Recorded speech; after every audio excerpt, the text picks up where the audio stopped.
அண்மைச் செய்தி. அம்மா உணவகங்களை புதுப்பிக்க முதலமைச்சர் உத்தரவு பிறப்பித்திருக்கிறார்.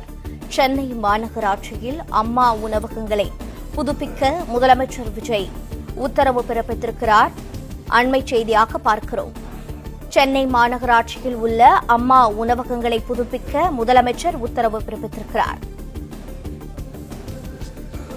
கடந்த ஆட்சி மற்றும் முந்தைய ஆட்சியில் இருக்கக்கூடிய நலத்திட்டங்கள் தொடர்ந்து செயல்படுத்தப்படும் என்று முதலமைச்சர் விஜய் ஏற்கனவே தெரிவித்திருந்தார் சட்டப்பேரவையில். இந்த நிலையில் தற்போது சென்னை மாநகராட்சி மற்றும் நகராட்சிகளில் இயங்கும் அம்மா உணவகங்களை புதுப்பிக்க முதலமைச்சர் விஜய் உத்தரவு பிறப்பித்திருக்கிறார்.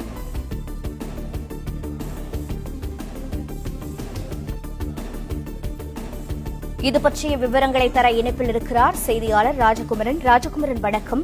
சென்னையில் மொத்தம் எத்தனை அம்மா உணவகங்கள் செயல்படுகின்றன? முதலமைச்சரின் உத்தரவு தொடர்பான மேலும் விவரங்களை பதிவு செய்யலாம். சென்னை உட்பட தமிழ்நாடு முழுவதும் இருக்கக்கூடிய அம்மா உணவகங்களை புதுப்பித்து சீரமைப்பதற்கான உத்தரவினை முதலமைச்சர் வழங்கியிருக்கின்றார். இது குறித்த முதலமைச்சரின் அறிவிப்பிலே தமிழகத்தில் சென்னையில் மட்டும் 383 அம்மா உணவகங்களும் மற்ற நகராட்சி மாநகராட்சிகளிலே 237 அம்மா உணவகங்களும் செயல்பட்டு வருவதாகவும், அண்மை காலமாக அம்மா உணவகத்தில் வழங்கப்படக்கூடிய உணவு வகைகளின் தரம் மற்றும் சுவை திருப்திகரமாக இல்லை என்று முதலமைச்சருடைய கவனத்திற்கு கொண்டு வரப்பட்டதாக சொல்லப்பட்டிருக்கின்றது.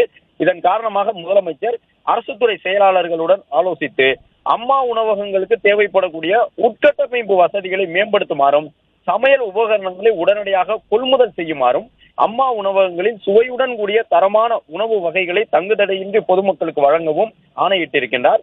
மேலும் அம்மா உணவகங்களை மறுசீரமைப்பு செய்வதற்கும் அதற்கு தேவையான பொருட்களை கொள்முதல் செய்வதற்கும் மாநகராட்சிகள் மற்றும் நகராட்சிகள் தங்களுடைய பொது நிதியிலிருந்து செலவினங்களை மேற்கொள்வதற்கான அனுமதியினையும் முதலமைச்சர் வழங்கியிருக்கின்றார். இதன் மூலமாக சென்னையில் செயல்பட்டு வரக்கூடிய 383 அம்மா உணவகங்களும் தமிழகத்தின் பல்வேறு நகரங்களிலும் செயல்பட்டு வரக்கூடிய 237 அம்மா உணவகங்களும் விரைவில் சீரமைக்கப்படுவதற்கான ஒரு வாய்ப்பு இருக்கின்றது. அதாவது பொது நிதியிலிருந்து தங்களுக்கான செலவினங்களை மேற்கொள்ளலாம் என்று மாநகராட்சி நகராட்சிகளுக்கு முதலமைச்சர் சார்பில் அறிவுறுத்தல் வழங்கப்பட்டு அம்மா உணவகங்களிலே உணவுகளை பொறுத்தவரை திருப்திகரமாக சுவையோடு பொதுமக்களுக்கு வழங்கப்பட வேண்டும் என்று அறிவுறுத்தி இருக்கின்றார்.